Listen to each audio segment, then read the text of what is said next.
cuáles son los aportes al Estado que realizan las empresas mineras? Las empresas mineras formales pagan impuestos y regalías al Estado, quien es el encargado de distribuir a cada región involucrada en la actividad una parte de esos ingresos en forma de canon y regalías. Los gobiernos regionales y municipales son los encargados de administrar estos recursos. Estos recursos son destinados a proyectos de inversión pública, como escuelas, centros de salud, vías de comunicación, obras de agua y saneamiento, entre otros que benefician a la localidad. Según el Ministerio de Economía y Finanzas, el canon se distribuye de la siguiente manera: 40% para municipios departamentales, 25% para municipios provinciales, 10% para municipios distritales, 17.5% para gobiernos regionales, 5% para universidades nacionales del área y 2.5% para institutos y escuelas de educación superior de la región. En el caso de las regalías, se distribuye de la siguiente manera: 40% para municipios de la región, 20% para municipios provinciales, 20% para municipios distritales, 15% para gobiernos regionales y 5% para universidades nacionales del área.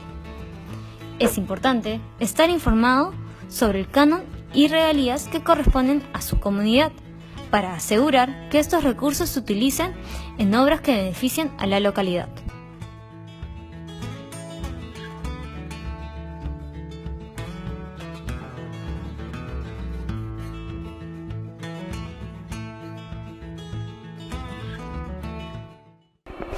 Amigos, bienvenidos a su programa Minería y Energía en Acción. Bienvenido, ingeniero Celso Sotomarino. Antonio, como siempre es un placer estar aquí para que defendamos a la minería de tanta insensatez que la rodea y a pesar de todo camina. Es la prueba de que la minería es más grande que sus problemas. En realidad hay problemas generados, no son problemas de la naturaleza. Esos lo sabemos cómo enfrentar.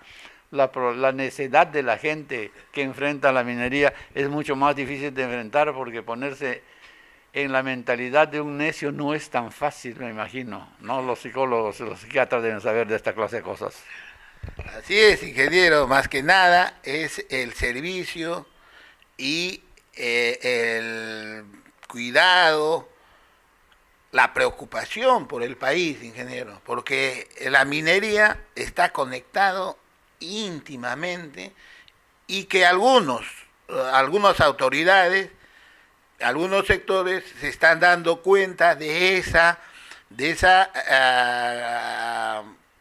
gran importancia que tiene la minería, porque si se habla de conservar, de promover la minería, se está hablando realmente de conservar la estabilidad económica, el bienestar de los peruanos. Ese es el enfoque real que se tiene que tener primero, como dice, primero es el Perú, y si se quiere que sea primero el Perú, su principal actividad se tiene que cuidar, se tiene que proteger, se tiene que promover por el momento, que es, ¿no?, la actividad minero-energética, que hasta el momento le está dando grandes resultados y de sostenibilidad. Entonces acá, por eso te digo, el motor, el comercio justamente lo llama motor de la minería, o sea, motor de este país, motor de esta economía. Sí, llama el artículo del comercio llama motor del país a la minería, ¿no? La minería es el motor del país. Esa es una cosa que ellos sostienen hace tiempo y nosotros también. Los hechos prueban que eso está dándose a pesar de todos los problemas. A pesar de todos los problemas, la mayor inversión se da en este campo. Estamos hablando de que la minería cerraría con un crecimiento de 19.4% en su inversión referente al monto invertido el año anterior. Y de aquí a fin del año se prevé una suma para que el total redondee 5.000 millones de dólares, ¿no es cierto?, de toda la inversión en movimiento. 5.000 millones de dólares es lo que mueve un proyecto como Quellaveco. Pero en este caso son un montón de quellavequitos, ¿no?, de los cuales se van presentando noticias a la opinión de los científicos primero, de los mineros después, de los geólogos también, y entonces con el tiempo se va seleccionando entre los proyectos que van surgiendo cada año cuáles son los más competitivos para la realidad de ese momento, y se va poniendo en acción. En este año la vedette va a ser Quellaveco, pero no corresponde esos 5.000 millones de dólares de Quellaveco, son 5.000 millones de dólares en tantos años, hasta que la mina arranque a trabajar. Estos otros 5.000 millones son 5.000 millones este año para promover el desarrollo minero. Son 5.000 millones de soles distintos, ambos están en acción, pero se mencionan de distinta manera. Mientras tanto, el efecto presupuestal en el Perú es: la minería sube, el presupuesto de la República, quiero decir, el Producto Bruto Interno del país mejora, y eso es lo que se busca, eso es lo que se busca. Y nos podemos sentir bien orgullosos de que en este tipo de cosas nadie, ni siquiera Echave, nos puede combatir, porque nadie puede demostrar lo contrario. El motor del Perú es su minería. Pero, sin embargo, acá estos, pues, los grandes pensadores de este siglo, Echave, Arana, Santos, al contrario, para ellos dice que la minería no es importante, por eso que está toda esta andanada, esta conflagración nacional que están haciendo contra la minería y también contra el país y el sistema. Entonces eso se tiene que tener mucho cuidado. Entonces eso es una de las armas que ellos tienen, es otra estafa que hacen, es la contaminación y la lucha por el medio ambientalista, dice eso. Entonces en este perfil el gobierno dice, se propone a fortalecer organismos de fiscalización ambiental. Sí, están avanzando en este sentido, porque en la parte en que podríamos nosotros perder una batalla criterial es si nosotros permitimos malograr el ambiente para que haya minería, porque ninguna mejora del país se compensa con la destrucción, ¿no es cierto?, de la realidad nacional. Entonces, la industria minera infamemente es acusada de actuar de esa manera, cuando en realidad hace todo lo contrario. Hace un gran desarrollo y al mismo tiempo un tremendo cuidado con lo que hace. ¿Qué pasaba antiguamente?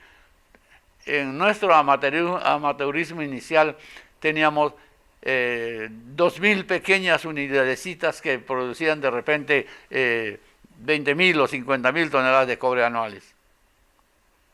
Actualmente tenemos pocas que producen 3 millones de toneladas anuales. Por tanto, los residuos que podrían ser acusados de dañosos a la realidad nacional fueron el producto de pequeñas inversiones. Actualmente las grandes inversiones y las grandes rentas que la minería le produce al país permiten borrar esos, desaparecerlos, utilizarlos, sanarlos, todos esos daños ambientales que en su tiempo fueron de cierta importancia relativa, pero ahora con la mirada retrospectiva son prácticamente nada comparado con la realidad de lo que la minería mueve ahora. Entonces, la capacidad de reponer, la capacidad de rehacer, la capacidad de poner las cosas en orden, la capacidad de beneficiar a las comunidades, la capacidad de beneficiar al país, aumenta en la medida que la minería le aporta al Producto Nacional Bruto. Esa es la batalla en que la minería siempre ha ganado. En la otra también está ganando, pero la reposición ambiental a veces toma más tiempo porque son cosas que se hacen más sin apuro, para llamarlo de alguna manera. Así es, la importancia de la minería en el mundo es sin duda comprendida por todos los gobiernos. Tal es así respecto a lo que usted dice. Antiguamente, como hemos escuchado en su conferencia de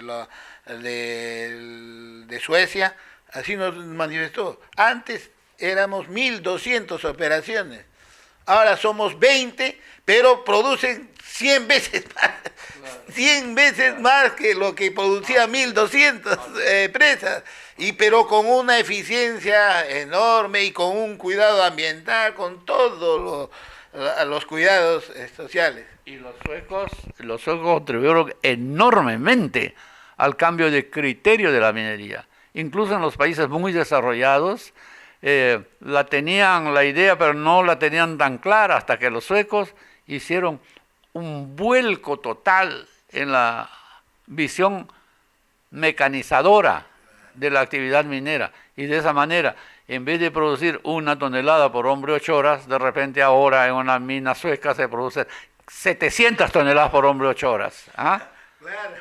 Y el hombre de las 8 horas gana solo un poco más de lo que ganaba antes. En cambio, la opción económica del desarrollo permite por eso invertir en maquinaria, en perfeccionamientos tecnológicos y científicos y en investigación científica, etc. Por eso es que la minería habla cuando sabe y habla lo que sabe. En cambio, Echave o Arana, cualquiera de ellos tienen el privilegio de poder hablar cualquier cosa respecto de lo que ignoran. Y entonces de esta manera solamente son factores de confusión, pero no son casuales.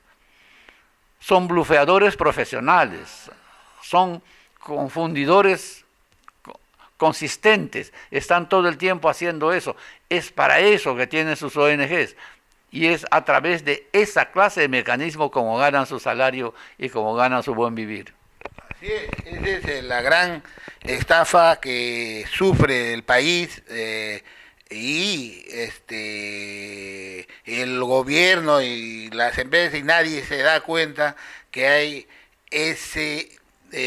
la nueva subversión del siglo XXI que en otro programa ya iremos analizando a profundidad.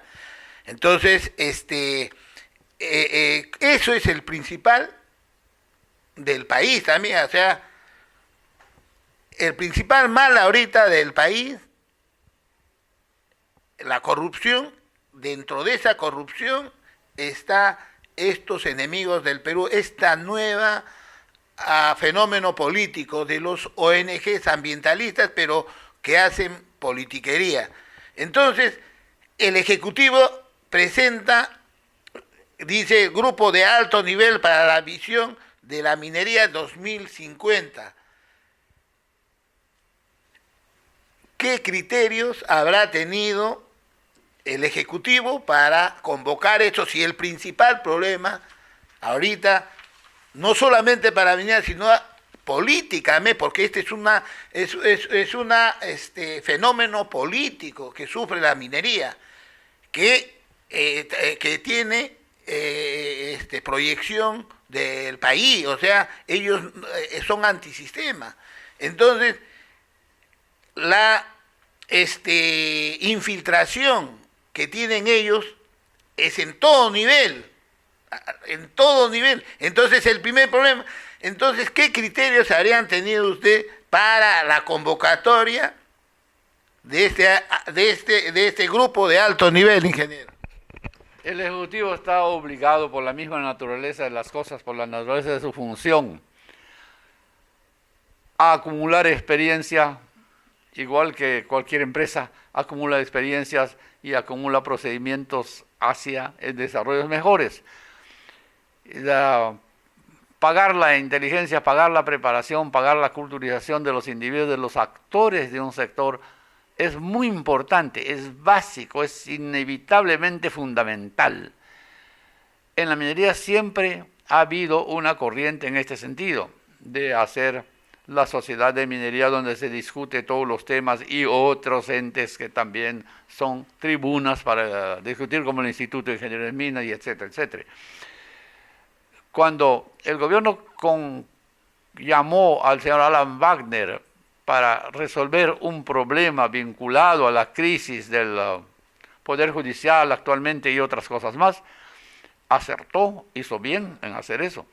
Igual hace bien en convocar gente para analizar este problema, para darle respuestas que sean veraces y comprensibles por el gran público, frente al lenguaje falso y además audaz en prometer cualquier cosa, en pretender dar cualquier explicación a cualquier fenómeno de la naturaleza que ni siquiera entienden de dónde viene.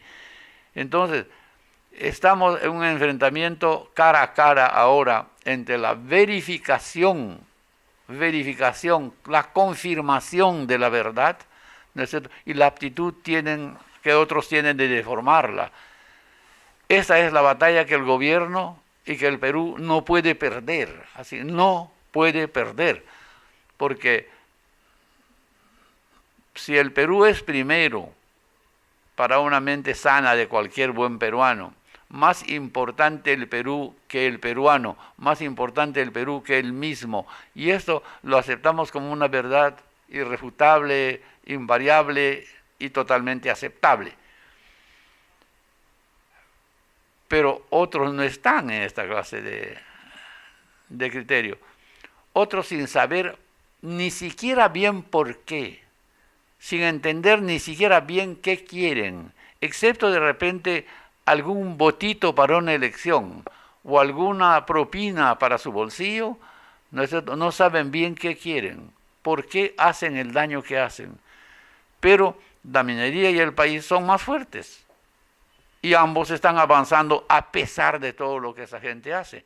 Pero ni la empresa, ni los trabajadores, ni el Estado pueden bajar la guardia. Esos que son enemigos van a estar ahí siempre. Y no hay que dejarle ni la menor opción de ganar ninguna batalla. Así es, realmente sí saben, porque nosotros lo hemos denominado ese fenómeno o movimiento IE, que similar al Estado EI, Estado Islámico, es Estado incaico que quieren restituir, reivindicar al sistema social, sistema económico incaico en nuestro país, reivindicar a los pueblos originarios de toda la región. Entonces, es toda una ilusión, es otra farsa que tienen ellos en su creencia, ¿no? Pero definitivamente eso nadie se da cuenta, eso es todo un tema. Entonces, pero vamos a demostrar de que la minería, ingeniero, en estos últimos años de reconstrucción del país, a partir del 92, las inversiones más o menos se calculan en 60.000 millones de dólares en minería. Más o menos, eso es a grosso modo, o sea, ¿cómo hay que explicar por qué razón estamos gozando y viviendo, a pesar de todos los problemas, de esta estabilidad? El otro punto es de que en los 25 años la inversión en hidrocarburos fue de 17.000 millones de dólares. Entonces estamos hablando ya casi de 80.000 millones entre los dos rubros. En esos años que tú mencionas, hubo una inversión que calculas con buen criterio entre 50 y 60.000 millones de dólares. Pero en el tiempo que se ponían en vigencia esos 60.000 millones de dólares, se generó oportunidades para que haya campo para invertir ahora, en este mismo momento, otros 60.000 millones de dólares. ¿Eso se llama dinámica o qué? ¿Ah? Eso se llama dinámica. Contribuyen a eso, a ese proceso de 120.000 millones en el tiempo de 1982 al plazo actual y otro plazo igual hacia adelante. Contribuyen en algo esos que se dedican a ponerle piedritas en el camino a la minería. Generalmente son piedritas despreciables que no vienen al caso.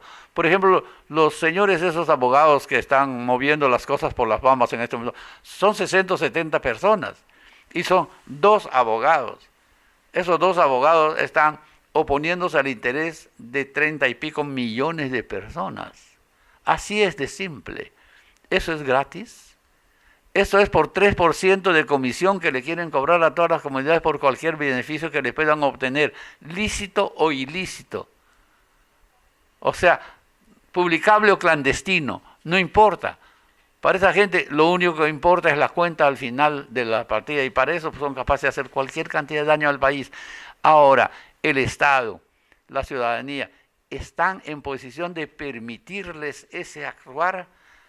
Que ellos hagan lo que les da la gana, a mí no me preocupa porque de todas maneras los vamos a avasallar. Pero que los demás, empezando por el Estado, les permitan hacer lo que hacen, que son contravenciones a la ley, al sentido común, al interés público, al futuro de los niños, etcétera, etcétera, cualquier cosa limpia para pensar que se les permita actuar de esa manera es lo que yo no entiendo. Francamente, yo te digo claro, en el pellejo del señor Vizcarra, yo no se lo permitiría, así, de ninguna manera, ¿no? Definitivamente es hora de que el gobierno realmente actúe con firmeza y con la autoridad que la Constitución lo demanda. Entonces, acabemos con esta estafa del siglo que apareció el año 2000 con estas ONG supermillonarias politizadas, que nadie se da cuenta de esto. Entonces, realmente en nuestros sectores, a pesar de eso, como dice el ingeniero, han sido pivoteadores, no solamente la inversión, sino han pivoteado la inversión futura. Por ejemplo, ahora como tenemos ese caso emblemático de Minas Justa, que han sido ofrecidos a un conjunto de bancos internacionales, como 22, se han peleado por financiar. O sea, es el pivot que hace estas inversiones, esta muestra del resultado de estas inversiones. Entonces, y que en hidrocarburos, si es que se logra superar con esta nueva ley, sacar del secuestro de estas ONGs politizadas que a través de su gran instrumento, que ellos, eso nadie se da cuenta, de utilizar a las comunidades, utilizar a la población. O sea, es lo más patético, que nadie se da cuenta de eso, que utilizan bajo un lavado cerebral, bajo una capacitación terrible, utilizan para que den la cara y confronten contra la ley, contra los intereses de la nación. Entonces, en ese aspecto hay gran esperanza en hidrocarburos, pero si se resuelve ese problema. Si nosotros comparamos las realidades de quienes quieren hacer el camino viable hacia el futuro o quienes quieren obstaculizarlo, hay, por ejemplo, el caso de lo que me acaba de pasar ahorita viniendo para acá. Antes de salir de mi casa estaba en una conversación con un señor, se llama Jesús Núñez. ¿Has oído hablar de él? No, no es cierto. Todavía no, pero vas a oír. El señor Jesús Núñez es un tecnólogo, metalurgista, que ha creado un proceso para secar más los concentrados. Con secar más los concentrados se disminuyen los fletes, se mejora el precio del concentrado en el sentido de que tal volumen, tal cantidad de metros cúbicos de concentrado sale, pero si esos metros cúbicos de concentrado que sale tienen menos agua, contiene más valor. Y este cambio de incidencia de realidad produce utilidades bastante grandes para una idea tan clarita, tan simple, tan indiscutible, ¿no? Pero él encontró la manera de llevar esa idea a la práctica. Entonces el ingeniero Núñez hace el trabajo de construir o de mejorar la realidad construida en tanto que otros tratan de destruirla y de sabotearla.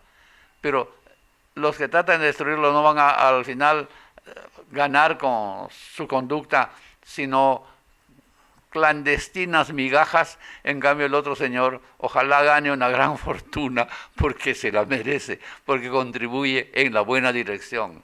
Eso es la idea que yo quisiera transmitir a los tecnólogos, a los obreros, a los gerentes, a los políticos de recta razón, de mi admiración, mi respeto y mi aliento. Pero cuando me tropiezo con otra gente que tiene conductas que realmente no se pueden explicar dentro de ningún texto de ética, ni dentro de ningún texto de futurología, ni de nada, ni a quién beneficiar, ni a quién perjudicar, no se pueden explicar. Pero parece que hay un cierto respeto del gobierno por el mito que esa gente crea. Y eso es lo que yo trato de combatir acá. No se les debe permitir. Cuando transgreden la ley hay que ponerlos donde deben de estar. Hay que enfrentarlos a los abogados del gobierno conforme ellos como abogados exhiben sus habilidades para dañar, para prostituir la mente de los campesinos. La permisibilidad que el gobierno, desde hace muchos gobiernos, no estoy criticando a este gobierno, señor Vizcarra, estoy criticando a muchos gobiernos. Él parece con ganas de más bien remediar esta clase de situación. Pero lo vamos a ver, porque aquí es una cuestión de, no es cuestión de discursos, es cuestión de resultados. Este es el punto, ¿no es cierto? Y el señor Vizcarra creo que está yendo por la buena dirección y ojalá que Dios lo ilumine por el bien del Perú. Finalmente, ingeniero, dos puntos importantes. La semana ha ocurrido que el presidente Vizcarra anuncia un plan de integración energética con Bolivia y otro tema también que es importante, plantean modificar la ley de regalías minera. Hay de Bolivia bajando hacia el este y hacia el oeste ríos. Esos ríos pueden ser transformados en energía hidráulica, ¿no es cierto? Existen las mismas opciones geotérmicas en Bolivia que en el Perú. Existen las mismas opciones en distintas formas de energía. Pero Perú y Bolivia tienen en común algo. Así en eso Bolivia nos está ganando un poco hasta este momento. Ellos tienen bastante gas, nosotros también. Es el gas del petróleo, el gas de los hidrocarburos. Entonces, cuando hablan de una unión energética a nivel de una gran influencia en los dos países y en los mercados aledaños de la energía, estamos pensando de que seguramente ellos no están pensando en el micronegocio para los estados, sino en el gran negocio, en el gran beneficio para poder vender en sus respectivos países el gas a menor precio, ponerlo más accesible para la gente más pobre, etcétera, etcétera. Entonces, si eso es lo que están haciendo, la razón ya es buena per se. Ahora, del punto de vista de aprovechamiento de la riqueza natural de los dos países, también parece una buena iniciativa. Del punto de vista de la rentabilidad, en todo el mundo ha probado que la venta de energía es un negocio excelente y lucrativo, y los países tratan de manejarlo en muchos países para lucrar mejor dentro de las ideologías políticas que pueden darse en cada lugar. Pero de cualquier manera una cosa es clara.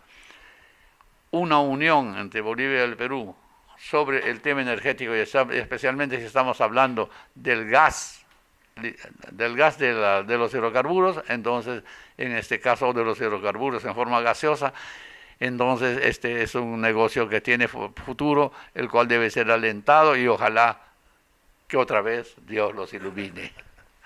Así es. Entonces estamos prodigados pues realmente de recursos naturales que son vitales para la humanidad. Por eso que no la producción y la venta y comercialización de metales no necesita publicitarse ni imágenes, no, su necesidad y será eterna porque van cambiando las necesidades, pero también va descubriéndose nuevos minerales, nuevos metales que nosotros tenemos. Primera vez que encuentro un punto de discrepancia muy franco entre tú y yo. Los hidrocarburos, infortunadamente, no son inextinguibles, son bienes agotables. ¿No? Y muchos países no los tienen o se perdieron en el tiempo y en la geología, y otros países sí los tienen y algunos lo tienen en forma abundantísima. Venezuela, por ejemplo, es un país que tiene una riqueza de hidrocarburos enorme, pero bastó un Maduro para que toda la obra de la naturaleza de milenios y milenios y milenios, millones de años, no milenios, resulte esterilizada. El petróleo sirve en Irak, sirve en la Unión Soviética, sirve en China, sirve en todas partes. En cambio, en Venezuela solo le sirve para empobrecer al pueblo venezolano. Eso es lo que te demuestra que la estupidez y la fortuna no pueden ir juntos. Te iba a decir, será por eso que yo soy pobre, pero te puedo decir que eso explica la situación de Venezuela, ¿no? Así es. No, al contrario, me refería justamente a que en un momento se puede dejar, o sea, se puede agotar o se puede dejar de utilizar. Por ejemplo, hay ya proyecciones en cuanto a energía que por más que no se agote ya, como se está descubriendo, y en muchos países, energías renovables y limpias, entonces incluso se van a ir investigando y descubriendo alternativas. Entonces, de esa manera, también, o sea, nuestra naturaleza es pródiga en todo, tanto en minería como en energía, en las que el mundo demande. El mundo demanda y nosotros también tenemos. Entonces, en ese sentido, realmente nuestro país es pródigo en todos esos recursos. Bueno, en este programa también vamos a tener el ciclo de homenaje a los 65 años de Compañía de Minas Buenaventura. También los especiales del Instituto de Ingenieros de Minas del Perú.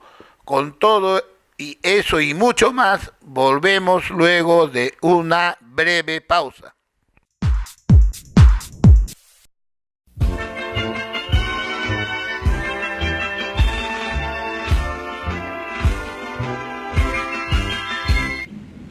Queridos colegas, queremos recuperar el rol protagónico, importante, trascendente, en la construcción de un país moderno. Los ingenieros tenemos mucho por aportar a nuestro país. Tenemos mucho por hacer, mucho por planificar, mucho por construir, mucho por producir, mucho por sembrar, mucho por ordenar, mucho por modernizar, mucho por innovar. Las líneas maestras de nuestro plan son fundamentalmente participar en la agenda de desarrollo del Perú, recuperar los espacios perdidos tanto en la función pública y privada, ser el brazo técnico para el gobierno nacional, gobiernos regionales y gobiernos locales. Queridos colegas, invocamos para que nos apoyes primero con tu firma y luego en las elecciones generales. No te vamos a fallar, nos conoces, somos hombres de trabajo, de campo, de construcción. Queremos que compartas nuestros sueños de hacer grande a nuestro país. Te esperamos. Gracias.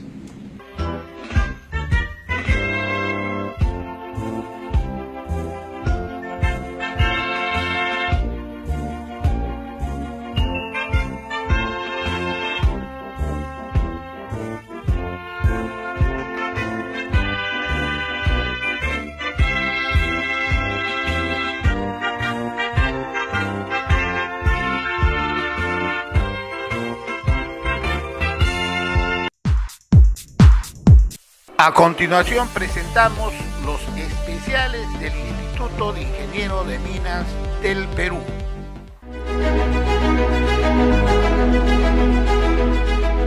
Durante sus 75 años, el Instituto de Ingenieros de Minas del Perú ha sido un sólido referente para los profesionales y empresas del sector por su aporte constante al desarrollo científico y tecnológico de la minería. Como institución líder que agrupa a los mejores profesionales de la industria minera, el instituto se debe a sus asociados, a quienes brinda oportunidades de desarrollo profesional. También contribuye al desarrollo de la industria organizando eventos técnicos que congregan a los principales actores vinculados al sector, en los que se prevén retos y se resaltan experiencias positivas.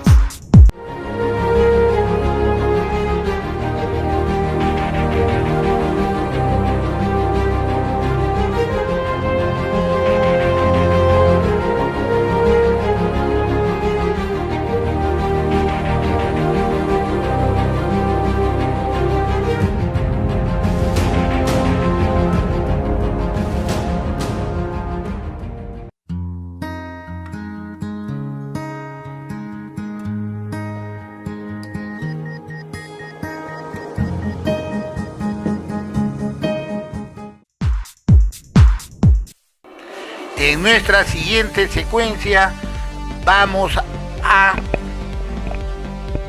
transmitir un resumen sobre los tradicionales jueves mineros organizados por el Instituto de Ingenieros de Minas del Perú. En esta oportunidad se desarrolló el tema las lecciones aprendidas de los megaproyectos en la región, cuya expositores fue el ingeniero Fernando Pino Osorio y el ingeniero Marco Aguilar Pino, ambos asociados consultores de Hiplichin Consulting. Veamos. Estimados asociados, autoridades del Consejo Directivo y expresidentes del Instituto de Ingenieros de Minas del Perú, público en general, tengan ustedes muy buenas noches. Damos la más cordial bienvenida a nuestro Jueves Minero, que tiene como propósito compartir experiencias e intercambiar opiniones relacionadas a la investigación e innovación tecnológica, tanto a nivel nacional como internacional. El día de hoy nos complace presentar la conferencia Lecciones aprendidas de megaproyectos mineros en la región, que estará a cargo de reconocidos especialistas como son don Marcelo Aguilar y Fernando Pino, consultores asociados de HLC, Ingeniería y Construcción SAC. De igual manera, saludamos al ingeniero Manuel Ortega, gerente general de la empresa expositora, que también nos acompaña en la mesa de honor para absolver algunas de las consultas que haga el público. Gracias, muy amable. Buenas noches. En primer lugar,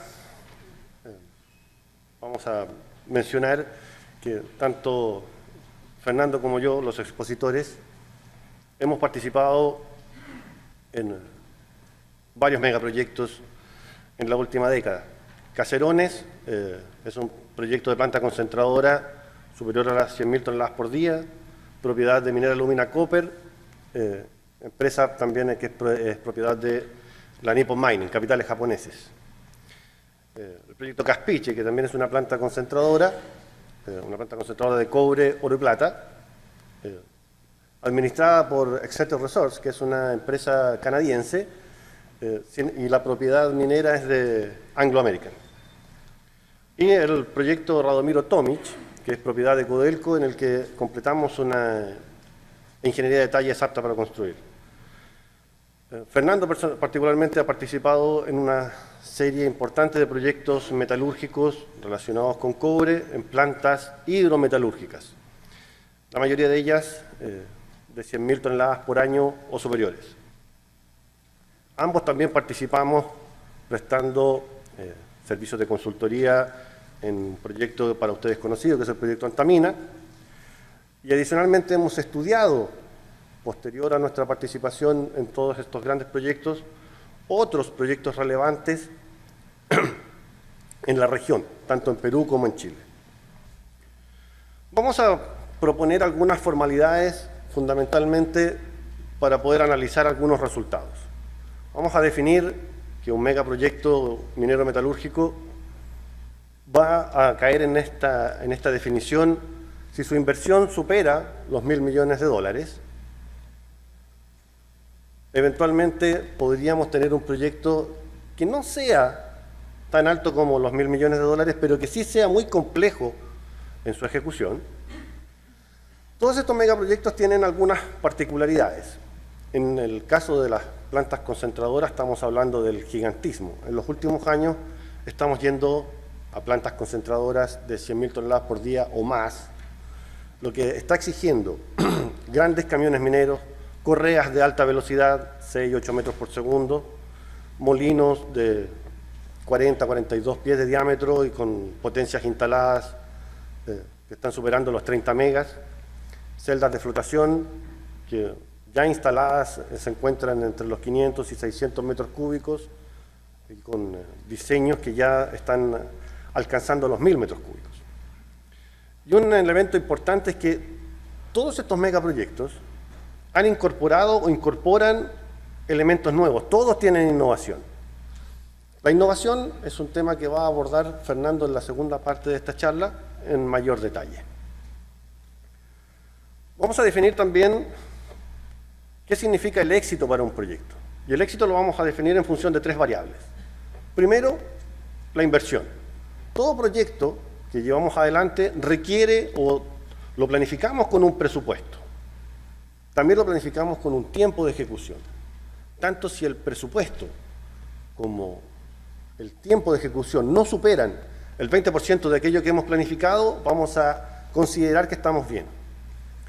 Y por último, vamos a tener en mente que para poder cumplir con las expectativas económicas de una inversión, la planta que vamos a poner en funcionamiento tiene que conseguir una determinada capacidad.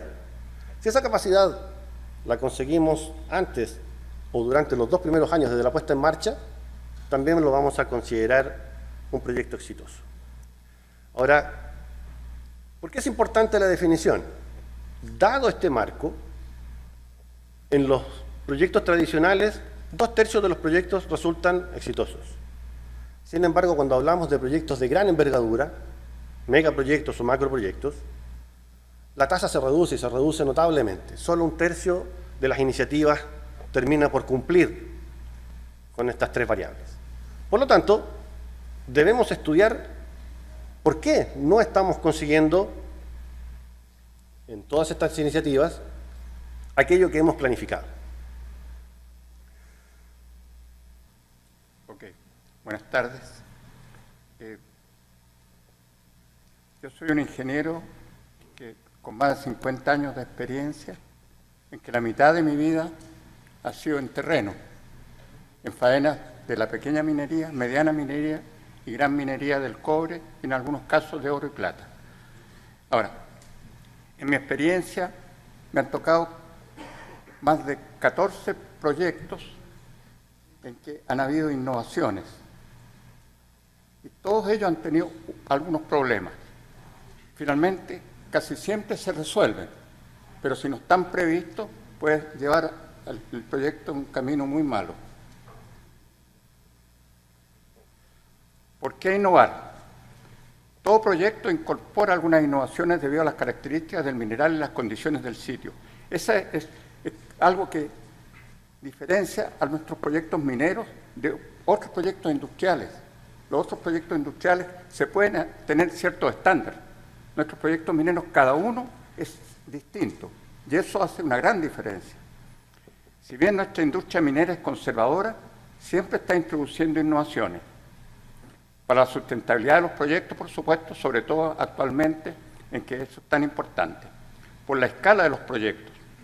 Cuando yo empecé mi carrera, un molino de mil caballos era muy grande. Actualmente estamos hablando de 40 megas. La celda de flotación nosotros hablamos en litros. Ahora estamos en los metros cúbicos que mencionó Marcelo.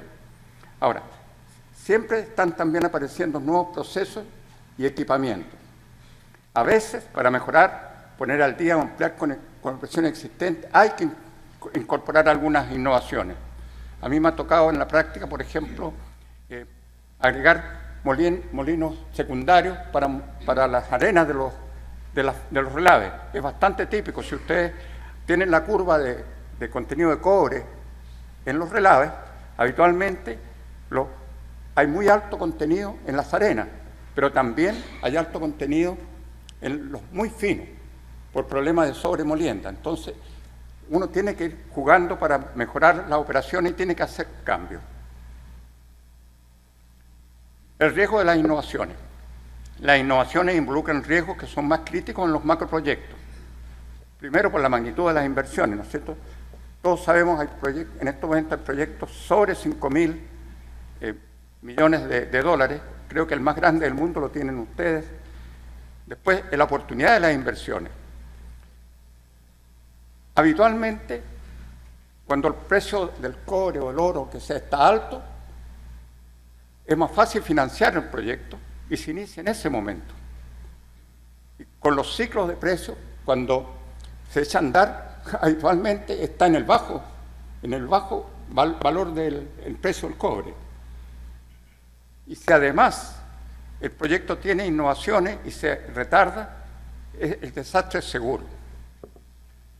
Ahora, mi experiencia personal es que los mayores riesgos se están corriendo en el respaldo geominero metalúrgico y en general las ingenierías preinversionales. ¿Por qué? En primer lugar, cuando estamos hablando de macroproyectos, habitualmente estamos hablando de muy bajas leyes de cabeza. En Chile están los macroproyectos que se han estado desarrollando en los últimos años, están hablando de 0,40% a 0,45% de cobre. Por lo tanto, hay que caracterizar muy bien el yacimiento. Además, también el yacimiento tiene que tener un modelo geológico muy preciso y tratar de ver la caracterización total por la variabilidad de los yacimientos. Al ser un yacimiento masivo, tiene mucha variabilidad. Se requiere un profundo análisis de sensibilidad y de riesgo, además de prever planes alternativos. Uno tiene que estarse preguntando siempre en qué puede fallar. Es recomendable usar criterios de diseño, presupuestos, programas y fases comerciales conservadoras. Nosotros hemos trabajado algunos proyectos, es que cuando se hacen los primeros análisis, resulta de que está muy al justo y empiezan las presiones para tratar de mejorarlo. ¿Cómo se mejora? Bajando un poco la exigencia en los criterios de diseño, hasta empezar, como está haciéndose el proyecto, con altos precios del cobre, y empiezan a estimar precios más altos para el futuro, lo cual es un gran error. ¿Quiénes desarrollan las innovaciones? Las innovaciones provienen principalmente de desarrollos propios de las empresas mineras y sus operaciones. Gran parte de las innovaciones más importantes que hay en la minería han nacido en las operaciones, que después se desarrollan y se comercializan, pero nacieron en las operaciones.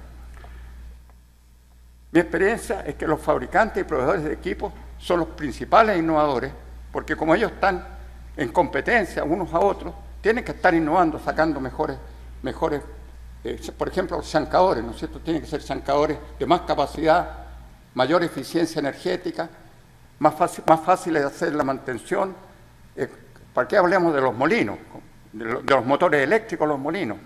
Todo eso, la gran mayoría de las innovaciones son generadas por ellos.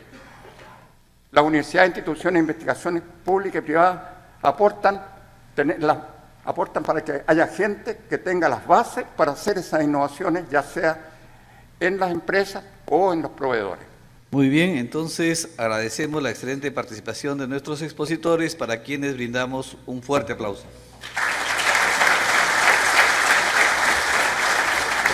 Y a continuación vamos a hacer entrega de los certificados.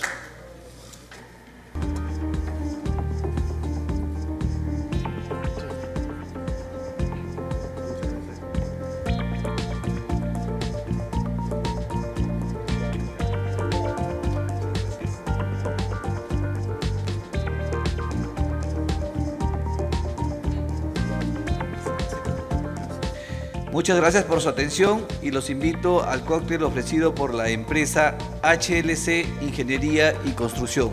Buenas noches. Para que pongamos una foto.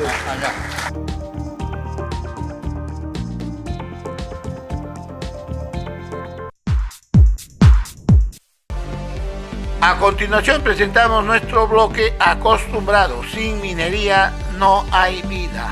Ver para creer.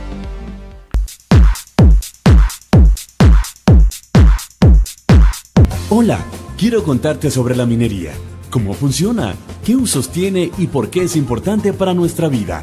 La minería se ocupa de encontrar, extraer y procesar los minerales para que otras empresas y personas fabriquen con ellos los productos que usamos todos los días, como las herramientas de trabajo, el televisor y el teléfono celular. La minería inicia con la búsqueda de los recursos minerales. Para ello, un equipo de geólogos visita el área y extrae muestras de agua, suelos y rocas. Si encuentran algo interesante, los estudios avanzan a una etapa de exploración inicial. Si la cantidad de mineral es importante, nace un proyecto de exploración minera, que es la etapa en la cual nos encontramos en todos nuestros proyectos.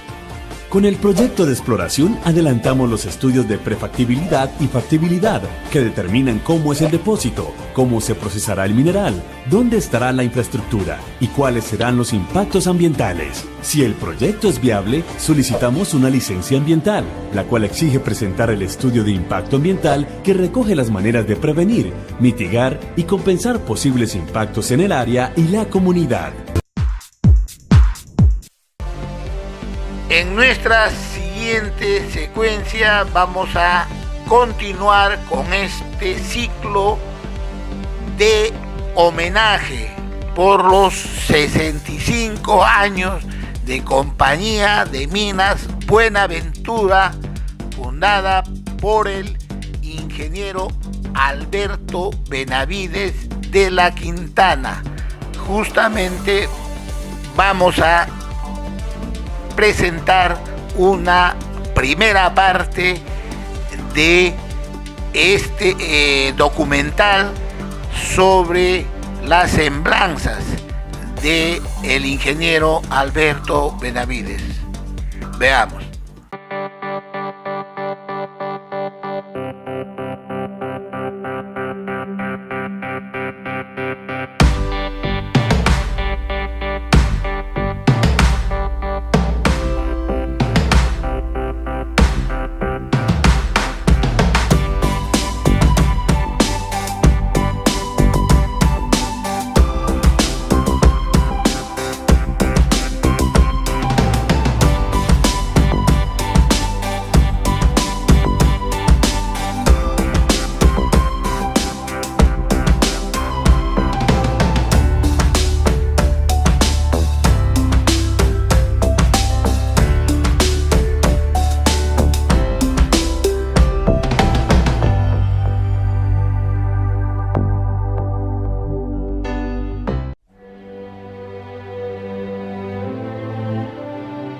La minería ha construido una buena parte de la historia del Perú y en la actualidad sigue siendo una palanca para el desarrollo nacional. Dedicarse apasionadamente a la minería y contribuir a su crecimiento y modernización es un emprendimiento que solo es realizado por hombres con visión. Uno de esos hombres visionarios fue don Alberto Benavides de la Quintana, quien con dedicación y esfuerzo nos ha dejado un gran legado de ideales, progreso e integración.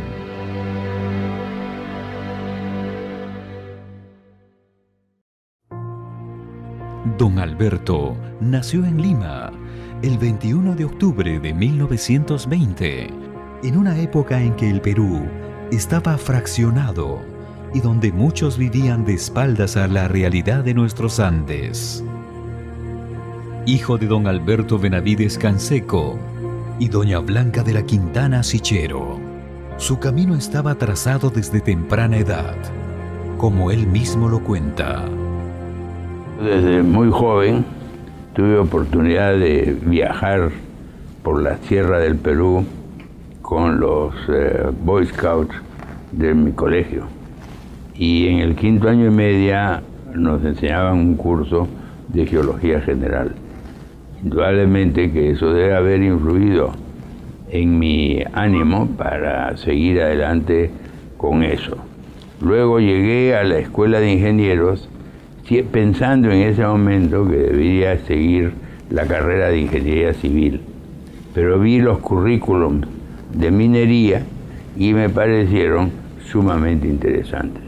Estudiar cursos de geología histórica, de paleontología, de mineralogía, ver cuáles eran los minerales, cómo es que se presentaban los metales en el Perú, y poco a poco me fui interesando más y más en la geología y en la minería.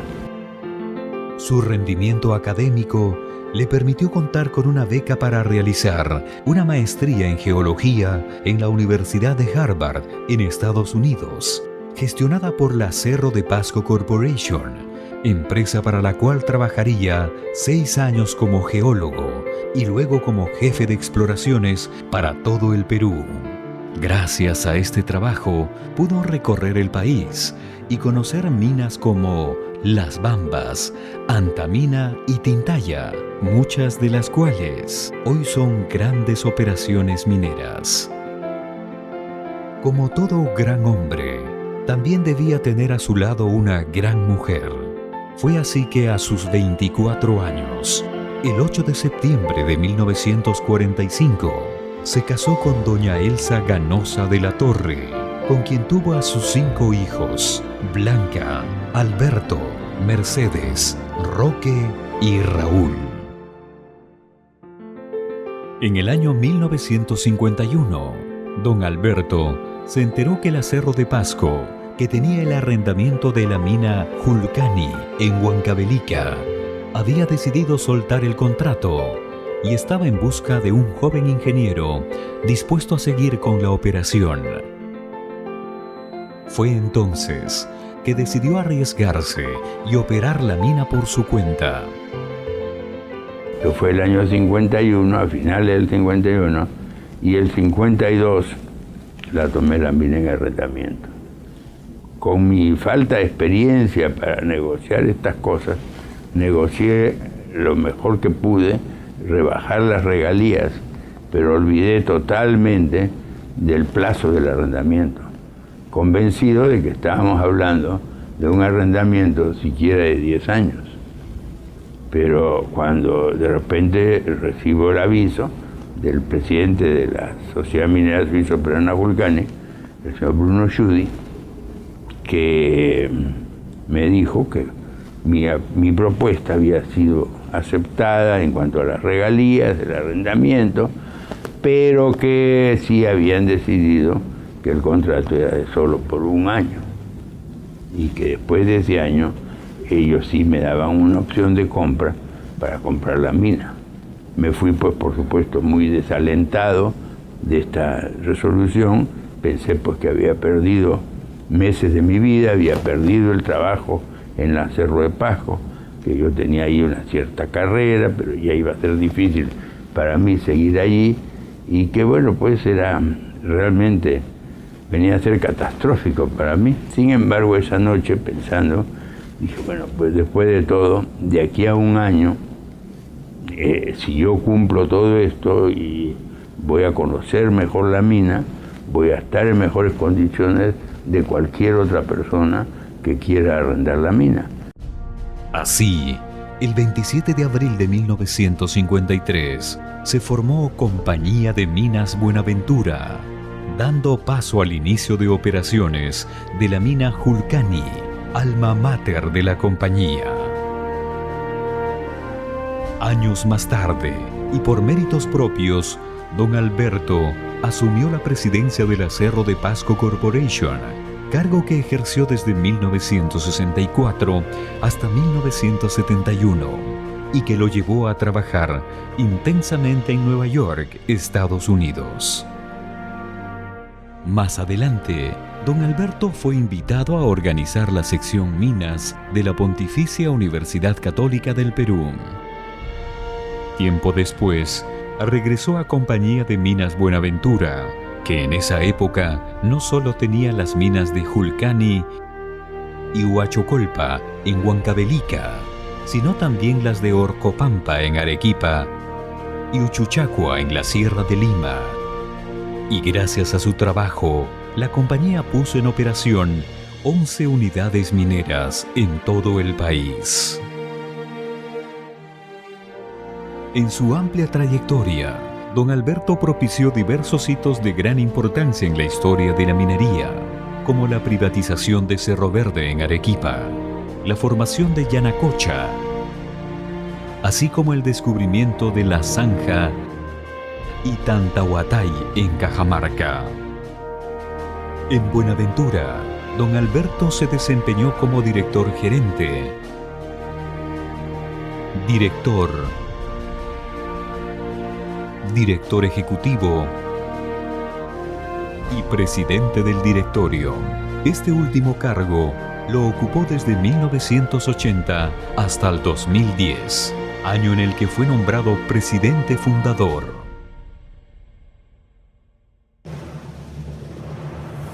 En total, fueron 61 años de arduo trabajo y dedicación, y como nunca dejó de impulsar el crecimiento de la compañía, hasta hace poco participó de manera activa en el descubrimiento de yacimientos como el de Chucapaca en Moquegua y el de Tambomayo en Arequipa. Esta ardua e incansable labor la realizó siempre con entusiasmo, experiencia, sabiduría y sobre todo, amor por el Perú. Asimismo, don Alberto dirigió importantes instituciones, como la Sociedad Geológica del Perú y el Instituto Geológico Minero y Metalúrgico INGEMET. También fue alcalde de Cerro de Pasco, teniente alcalde de la ciudad de Lima, director del Banco Central de Reserva del Perú. A lo largo de su vida, ha recibido muchos reconocimientos y premios por su gran aporte a nuestro país. Orden Nacional de la República Francesa, Medalla de la Sociedad de Geólogos Económicos de Estados Unidos, Orden del Sol del Gobierno peruano en el grado de Gran Cruz, Palmas Magisteriales del Ministerio de Educación en el grado de Amauta, Premio a la Trayectoria de Vida de la Universidad de Harvard, Medalla al Mérito Empresarial de la CONFIEP. Han sido 60 años en que, todo este éxito, si Buenaventura ha sobrevivido, es en buena medida a la contribución de nuestro personal. A mí no me gusta mucho hablar de capital humano, porque me parece que capital está vinculado a dinero, una valorización del ser humano. No, yo creo que el ser humano está muy por encima de todo eso, y yo creo que han sido los ingenieros, los técnicos, el obrero, el ame casa en las zonas estas agrestes de la sierra, gente sufrida, gente trabajadora, que son todos los que han hecho de que esto sea posible, ¿no? En buena medida, el haber tenido gente que nos ha ayudado en toda esta gran labor, ¿no? Yo creo que nuestro entusiasmo, sobre todo las reservas minerales que se han ido encontrando. Fíjese, la mina de Julcani, que decía en el año 51 que no tenía mineral sino para 2 meses, sigue trabajando. Y nuestra gente ha sido siempre muy leal a nosotros, muy generosa, y no solamente ellos, sus familias. En cada horizonte, en cada cerro de nuestros Andes, en cada quebrada, surgirá siempre el recuerdo por este gran hombre de ideales inmensos.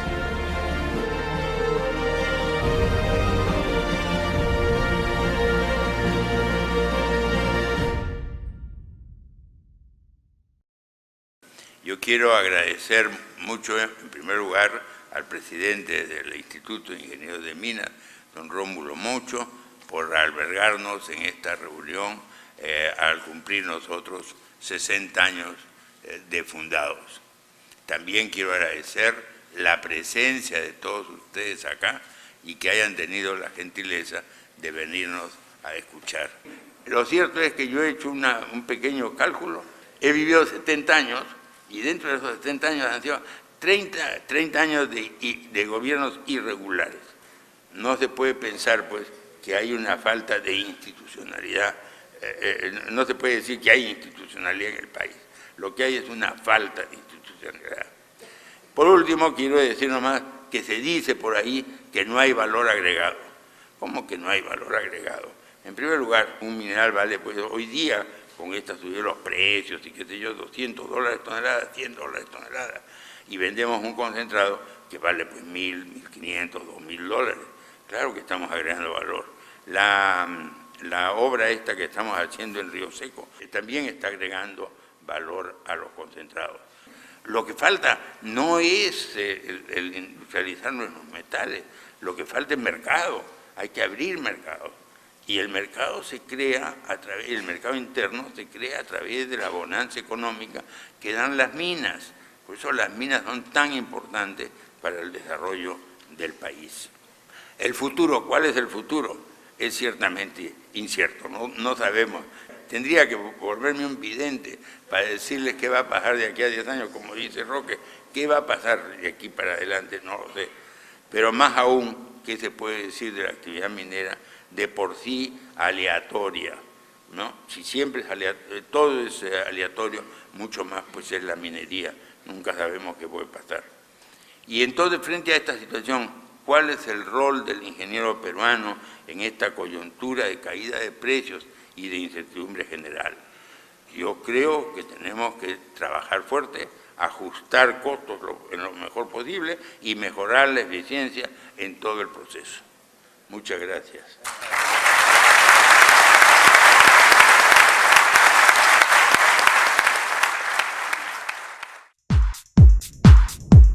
Hemos llegado al término de su programa Minería y Energía en Acción y vamos a dejar en el comentario final al ingeniero Celso Sotomarino. Se supone que 30 años después deberíamos tener mejores escuelas, mejores universidades, mejores centros de trabajo, mejores, en fin, carreteras, caminos, barcos, ómnibus o cualquier cosa. Todo debería de ser mejor. Y lo será, pero con una condición: tomemos en serio el presente. Si nosotros no sembramos ahora lo que pretendemos cosechar después, no habrá un después venturoso. Este es el dilema. Es simple, es dramático, es claro, es contundente, es así. Peruanos, metámonos por el buen camino, no busquemos el mal camino. Eso no es ni productivo, ni conducente, ni inteligente.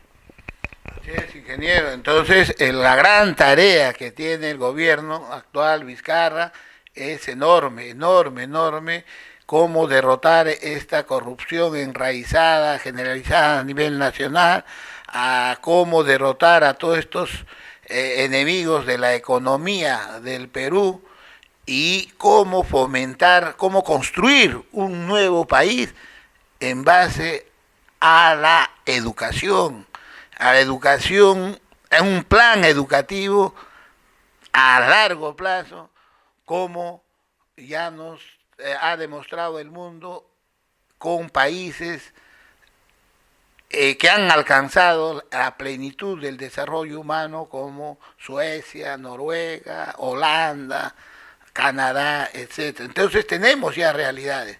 Entonces el gobierno tiene la palabra y todos también tenemos el compromiso de empujar este coche que es el Perú hacia el primer mundo. Con eso nos despedimos hasta el próximo programa.